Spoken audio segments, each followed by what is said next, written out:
हरे कृष्णा। कालो अस्मि लोकक्षय कृत प्रवृद्धो लोकान समाहर्तुम इह प्रवृत्तः। ये शब्द है भगवान श्री कृष्ण के और संदर्भ है भगवत गीता का 11वां अध्याय और 32वां श्लोक। इसमें भगवान कहते हैं कि समस्त जगतों का नाश करने वाला काल मैं हूँ और मैं यहाँ समस्त लोगों का विनाश करने आया हूँ। अब देखिए, काल का चक्र प्रत्येक जीव पर एक समान रूप से चलता है और उसी के कारण एक समय के अत्यंत धनी व्यक्ति को भी हम अंत समय में अग्नि में भस्म होते हुए देखते हैं। ऐसे ही एक समय के चक्रवर्ती सम्राट की ये कथा है, जिन्होंने अपने एक ही जीवन काल में स्वर्गीय संपत्ति भी देखी और स्मशान की चिता भी। चलिए सुनते हैं इस संपूर्ण कथा को अन्नदा एकादशी व्रत कथा में। एक समय महाराज युधिष्ठिर ने भगवान श्री कृष्ण से पूछा, हे जनार्दन, समस्त जीवात्माओं के संरक्षक, कृपया आप मुझे भाद्रपद के कृष्ण पक्ष में आने वाली एकादशी के विषय में बताएं। उसका माहात्म्य क्या है और किस प्रकार उसका पालन करना चाहिए। युधिष्ठिर महाराज के प्रश्न के उत्तर में भगवान श्री कृष्ण ने कहा, हे राजन, भाद्रपद मास के कृष्ण पक्ष में आने वाली एकादशी को अन्नदा एकादशी या अजा एकादशी के नाम से भी जाना जाता है। ये एकादशी इतनी पवित्र और कल्याणकारी है कि जो भी व्यक्ति इस एकादशी पर पूर्ण उपवास का पालन करके भगवान ऋषिकेश की पूजा करता है, वह समस्त पापों से मुक्त हो जाता है। इतना ही नहीं, इस एकादशी कथा का श्रवण करने मात्र से भी व्यक्ति को अनेक पाप कर्मों से मुक्ति मिल जाती है। इसलिए अब मैं आपको अन्नदा या अजा एकादशी व्रत के विषय में एक पौराणिक कथा सुनाता हूँ। ध्यान पूर्वक सुनिए। इस प्रकार कहते हुए भगवान श्री कृष्ण ने अन्नदा एकादशी से संलग्न एक अति प्राचीन कथा का वर्णन करना प्रारंभ किया। एक समय की बात है जब इस पृथ्वी पर हरिश्चंद्र नाम के एक महान पराक्रमी और सत्यनिष्ठ राजा का साम्राज्य था। ये राजा अत्यंत धार्मिक और प्रजावत्सल थे। उनकी पत्नी का नाम था चंद्रमती और पुत्र का नाम था लोहिताश्व। राजा का संपूर्ण राज्य और परिवार सुख समृद्धि और शांति से संपन्न था। राजा की धर्मनिष्ठा और सत्यव्रत पालन की चर्चा सिर्फ पृथ्वी लोक में नहीं अपितु स्वर्ग लोक में भी फैली हुई थी। लेकिन काल का चक्र ऐसे घूमा कि राजा हरिश्चंद्र के जीवन में अकल्पनीय परिवर्तन आ गया। उन्हें अपने राज्य से विलग होना पड़ा और इतना ही नहीं, उनकी सत्य निष्ठा की परीक्षा हेतु उन्हें अपनी पत्नी और संतान को भी बेचना पड़ा। यहाँ तक कि एक समय के महान चक्रवर्ती सम्राट राजा हरिश्चंद्र को स्मशान के संरक्षक एक म्लेच्छ का दास बनना पड़ा।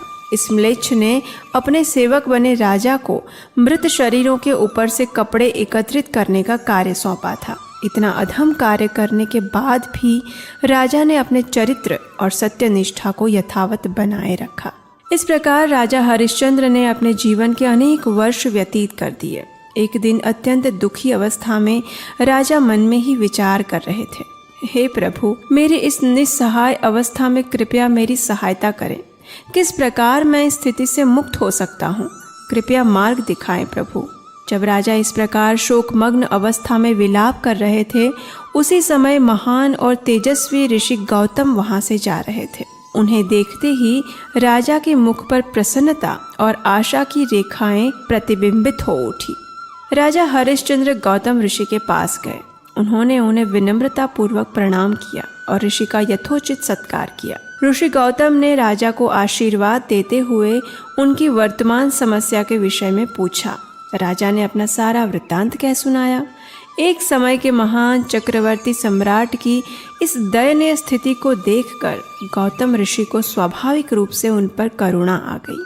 उन्होंने राजा को सांत्वना देते हुए कहा, हे राजन, काल की गति को कोई नहीं रोक सकता, लेकिन फिर भी हमारे शास्त्रों में ऐसे पवित्र व्रत के प्रावधान भी हैं जो मनुष्य को समस्त पाप कर्मों से मुक्ति प्रदान करने में सक्षम है। और ऐसा ही एक व्रत है अन्नदा या अजा एकादशी का व्रत। इस व्रत के पालन द्वारा आप अपने पूर्व समस्त पाप कर्मों से मुक्त हो जाएंगे और आपके सौभाग्य का उदय शीघ्र ही होने वाला है। इसका शुभ संकेत ये है कि ये अन्नदा एकादशी आगामी 7 दिन के अंदर ही आने वाली है। इसलिए कृपया श्रद्धा और निष्ठापूर्वक इस व्रत का पालन करें और आप अवश्य ही इस संकट से मुक्त हो जाएंगे। इतना कहकर गौतम ऋषि ने राजा को अन्नदा एकादशी का पालन करने की संपूर्ण व्रत विधि के विषय में बताया। राजा ने ऋषि गौतम के प्रति अपनी कृतज्ञता व्यक्त की और आने वाली अन्नदा एकादशी का निष्ठापूर्वक पालन करने का संकल्प लिया। परम भगवान की विशेष कृपा हुई और उनके द्वारा श्रद्धा और नियम पूर्वक किए गए एकादशी व्रत के पालन के कारण राजा के पूर्व जन्म के सभी पाप कर्म नष्ट हो गए। राजा ने अपनी पत्नी पुत्र सहित राज्य को पुनः प्राप्त किया और देवताओं ने भी पुष्प वर्षा करके राजा का सत्कार किया। कथा का समापन करते हुए भगवान श्री कृष्ण ने युधिष्ठिर महाराज से कहा, हे नृपश्रेष्ठ, अन्नदा या अजा एकादशी के पालन से व्यक्ति निसंदेह अपने पूर्व पाप कर्मों से मुक्त होकर आध्यात्मिक लोक को प्राप्त करता है और जो व्यक्ति इस कथा का श्रवण या अध्ययन भी करता है उसे अश्वमेघ यज्ञ का फल प्राप्त होता है।